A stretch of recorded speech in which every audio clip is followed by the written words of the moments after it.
Result দেখার পর আম্মু বাবার খুশি দেখে নিজেরও কান্না এসে পড়েছে। আম্মু তো অফিস থেকে চলে এসেছে আর বাবা মিটিং এর জন্য আসতে পারেনি। বাবা তো তেমন বাসায় থাকে না, যখন থাকে তখন পড়ার জন্য বলে, জিজ্ঞেস করে কতটুকু পড়া হয়েছে, কিন্তু মা তো সবসময় বাসায় থাকে, মা দেখে রাখে। আমি গোল্ডেন জিপিএ 5 পেয়েছি, অনেক ভালো লাগতেছে। রেজাল্ট দেখার পর খুবই টেনশনে ছিলাম। রেজাল্ট দেখার পর আম্মু বাবার খুশি দেখে নিজেরও কান্না এসে পড়েছে।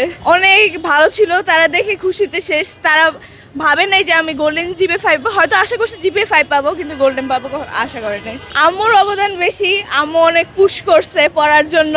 পাপারও অবদান, দুজনের সমানই। হয় একজন পড়তে বলে, আরেকজন পড়তে বলে, দুজনই। না, বাবা তো তেমন বাসায় থাকে না, যখন থাকে তখন পড়ার জন্য বলে, জিজ্ঞেস করে কতটুকু পড়া হয়েছে, কিন্তু মা তো সবসময় বাসায় থাকে, মা দেখে রাখে টিচারদেরকে।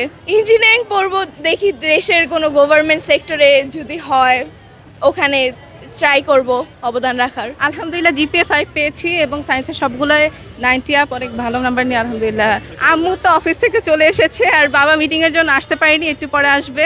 তো সবাই অবশ্যই আলহামদুলিল্লাহ অনেক খুশি হয়েছে। এটা তো অর্জনের প্রথম একটা ধাপ, আমি মনে করি এরপর আরো অনেক বড় অর্জন আছে। এটা প্রথমে একটা সিঁড়ি বলা যায়, তো আরো ভালো কিছু করলে ইনশাল্লাহ আরো খুশি হবে। এটা আসলে জানি না, এটা সবার ক্ষেত্রে এটা সে ডিপেন্ড করে। অনেক জায়গায় ছেলেরা ভালো করে, অনেক জায়গায় মেয়েরা ভালো করে, এটা ওভাবে বলা যায় না। যে কেউ ভালো করতে পারে যদি সে চেষ্টা করে, যদি তার উপর আল্লাহর রহমত থাকে। আর রেগুলার পড়ালেখা করলে আসলে ত্যাগও করা লাগে না, কষ্টও করা লাগে না, জাস্ট একটু রুটিন মেনটেন করে প্রতিদিন পড়া লাগে। পড়েছি যখন টাইম, যখন খাওয়ার টাইম তখন খেয়েছি, যখন ঘুমানোর টাইম তখন ঘুমিয়েছি, সবই করেছি।